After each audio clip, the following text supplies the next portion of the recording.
Hey guys, welcome back to my channel. तो अभी मैं योगा स्टार्ट कर रही हूँ। शाम का टाइम है, सुबह कर नहीं पाई थी तो आज शाम में कर रही हूँ। पहले एक्सरसाइज करूँगी बढ़िया से, उसके बाद ही मैं बाहर जाने वाली हूँ, क्योंकि मैंने खुद को टास्क दिया है कि सुबह करो शाम करो कभी भी करो, एक्सरसाइज ज़रूरी है। एक्सरसाइज नहीं छोड़ना है, एक्सरसाइज के साथ कोई भी चीटिंग नहीं चलेगी। तो पहले मैं बाल को फोल्ड कर रही हूँ ताकि बाल डिस्टर्ब ना करें योगा करने के लिए। तो सुबह टाइम पे उठ नहीं पाई थी, इसीलिए अभी कर रही हूँ। तो अभी पहले पैर का स्ट्रेचिंग कर रही हूँ, उसके बाद हैंड का करूँगी। तो पैर का प्रॉपर कर नहीं पा रही हूँ, क्योंकि कभी भी आप डिले कर दो या गैप कर दो तो थोड़ा मुश्किल होता है। तो इसके लिए साइकिलिंग करने से ज़्यादा बढ़िया रहता है। साइकिलिंग करने से आप योगा बहुत अच्छे से कर पाओगे। तो स्ट्रेचिंग पहले करना बहुत ज़रूरी है ताकि आपकी बॉडी फ्री हो पाए, और फ्री होएगी तो फिर आप अच्छे से एक्सरसाइज कर पाओगे। तो अब मैं सूर्य नमस्कार कर रही हूँ, जो कि सुबह करना चाहिए। शाम को भी कर सकते हो आप, कोई मुश्किल नहीं है, लेकिन सुबह वाला बढ़िया होता है। अब मैं हैंड का एक्सरसाइज कर रही हूँ। हैंड का जो भी मूवमेंट होता है, जैसा योगा के बेसिक क्लासेस में सिखाया जाता है। हालांकि मैंने कोई क्लास नहीं किया है, मैं तो शिल्पा शेट्टी को फॉलो करती हूँ, बस उसके जैसा बन नहीं पा रही हूँ। देखते हैं कब तक बन पाते हैं। तो हैंड का ये एक्सरसाइज है गाइस, और ये एंटी क्लॉक और क्लॉक दोनों, एंटी क्लॉकवाइज और क्लॉकवाइज दोनों वाइज ही करना होता है। और ये स्ट्रेचिंग का पार्ट है, ये करना बहुत ज़रूरी है। इससे आपके क्या, आप दिन भर जो फ़ोन चलाते हो, एक ही पोस्चर में बैठे रहते हो, तो वो इस एक्सरसाइज से काफ़ी हेल्प मिलता है, हमारी नसें खुलती है। ये वाला एक्सरसाइज बहुत ज़रूरी है हैंड के लिए तो सबसे ज़्यादा। तो ये बहुत ही ज़्यादा इम्पॉर्टेंट है। ये आप बेसिक करोगे, उसके बाद ही आप हार्ड जो योगा स्टेप होता है वो फॉलो कर पाओगे। तो सबसे पहले तो आपके पैर और हाथ बहुत ही, मतलब जिम में क्या होता है बॉडी टाइट हो जाती है, और योगा में क्या होता है लचीलापन आ जाता है। तो लचीला होना चाहिए, लचीला होगा तो ही आप अच्छे से योगा का जितना भी फॉर्म है वो कर पाओगे। तो हैंड का हो गया, अभी हैंड का थोड़ा बाकी है, तो एक दो हैंड का भी करना है, और उसके बाद ही फिर दूसरा तीसरा चौथा पांचवा छठा एक्सरसाइज करेंगे।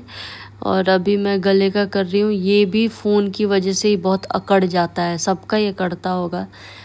अब तो सभी एक्सपीरियंस कर रहे हैं आज के डेट में। स्टार्टिंग में था कि किसी किसी को होता था गले वाला प्रॉब्लम, अभी तो जो भी फ़ोन ज़्यादा चलाते हैं या कंप्यूटर पे ज़्यादा बैठते हैं तो उनको ये चीज़ें फेस करनी पड़ती है। तो ये गला एकदम बहुत ही अकड़ सा जाता है, ये एक्सरसाइज उसको ही फ्री करता है। तो ये बहुत ही इम्पोर्टेंट है, ये करना ही करना चाहिए इंसान को। ये डिले, मतलब डिले नहीं है, इसको क्या बोलते हैं यार, मतलब इससे बहुत हेल्प मिलता है, और ये करना बहुत ही ज़रूरी है। इसका भी सेम वही है, क्लॉकवाइज और एंटी क्लॉकवाइज। तो ये भी दोनों ही वे में करना चाहिए।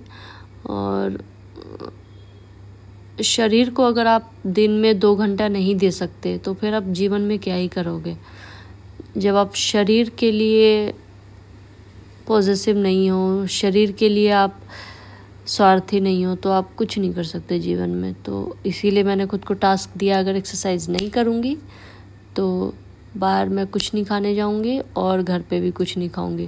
तो इसके लिए मैंने पहले एक्सरसाइज कंप्लीट किया और उसके बाद ही मैं बाहर जाऊँगी। तो एक्सरसाइज देख लो, अभी ये लास्ट ही है।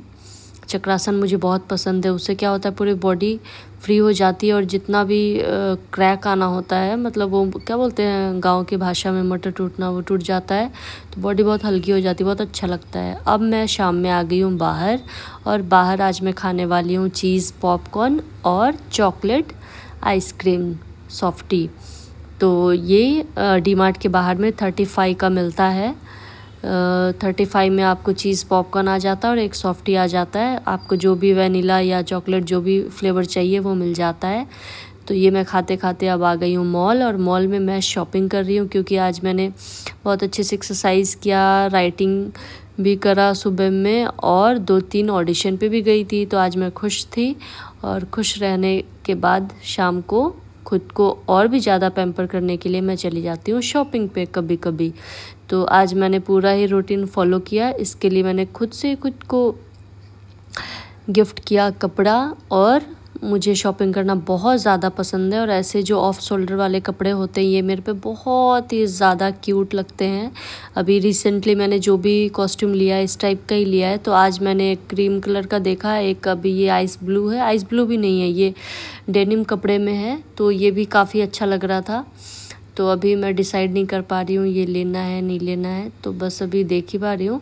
इससे ज़्यादा अच्छा जो मैंने फर्स्ट पहना है, फर्स्ट ट्राई किया, वो मुझे ज़्यादा अच्छा लगा। ये थोड़ा टाइट भी हो रहा था और मिडी टाइप था, मुझे इतना भी चिपका चिपका नहीं चाहिए था, थोड़ा वैसा चाहिए था।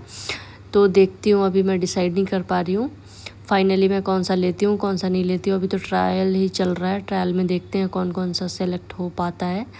तो ये दूसरा है और अभी तीसरा भी मिडी ही पहनूंगी, वो भी ऑफ शोल्डर ही होगा। तो ये मेरे पे ज़्यादा बढ़िया लग रहा है। इससे पहले भी मैंने इस फैब्रिक में एक पहना है ब्राउन कलर का, तो वो भी मेरे पे बहुत ज़्यादा बढ़िया लग रहा था। लेकिन उसका क्या है, वो फुल है, मतलब फुल इन द सेंस कि उसमें कुछ स्टाइलिंग किया हुआ है जो लास्ट तक होता है, मतलब सैंडल तक टच होता है, नीचे कुछ कुछ स्टाइलिंग किया हुआ। और ये क्या है, मिडी ही है, ये घुटने तक ही है, ये इसके नीचे नहीं है। लेकिन इसका जो कलर है ना गाइस, ऐसा कपड़ा, मतलब इस कलर का कपड़ा मैंने बहुत ही कम पहना है और ये कलर मेरे पे बहुत ही ज़्यादा अच्छा लग रहा था। तो मैं ये तो फाइनल करने वाली हूँ। और लास्ट मैंने एक डेनिम जींस ट्राई किया और एक स्लीवलेस नहीं स्लीव है, ये वाइट टी शर्ट ट्राई किया है। तो ये मुझे बहुत ही अच्छा लगा मीटिंग में जाने के लिए। नॉर्मल कैजुअल ड्रेस काफ़ी मुझे बढ़िया लगा ऑडिशन पे जाने के लिए कैजुअल ड्रेस में। तो ये मैं फ़ाइनल करने वाली हूँ। इसका जीन्स बस मुझे बहुत ढीला हो रहा था और ये 28 था तो भी ढीला हो रहा है गाइस, सोचो। तो अब मुझे 26 लेना पड़ेगा। और शॉपिंग कंप्लीट हो गई। तो अब मैं खा रही हूँ स्वीट कॉर्न। मॉल में सबसे सस्ता यही मिलता है गाइस, 150 में आ जाता है। हालांकि बाहर खाओगे तो 50 रुपये ही लगता है, गांव में खाओगे तो 10 रुपये लगता है। तो अब मैं मेट्रो स्टेशन पे आ गई हूँ, अपने मेट्रो का वेट कर रही हूँ अपने घर जाने के लिए। तो देखते हैं कब तक मेट्रो आती है। तो मैं बस यहाँ पे बैठ के वेट कर रही हूँ। रात में काफ़ी ज़्यादा टाइम हो गया था तो इसके लिए जल्दी मेट्रो आ भी नहीं रही थी। और दूसरे वाले उस पर भी बहुत लोग वेट कर रहे थे। इधर जाने वाले रास्ते में बहुत ही कम लोग थे। तो हालांकि क्या है कि एक ही स्टेशन आगे है, तो मुझे आज बहुत ही ज़्यादा एक्सरसाइज ये सब हो गया था, तो मुझे वॉक करके नहीं जाना था और टाइम भी ज़्यादा हो गया था। मैं इसलिए मेट्रो लेने आई थी, इसीलिए मेरे वाले प्लेटफॉर्म पे इतनी ज़्यादा भीड़ नहीं है और उधर वाले प्लेटफॉर्म पे गाड़ी आ भी गई। तो चलो मैं चलती हूँ, बाय।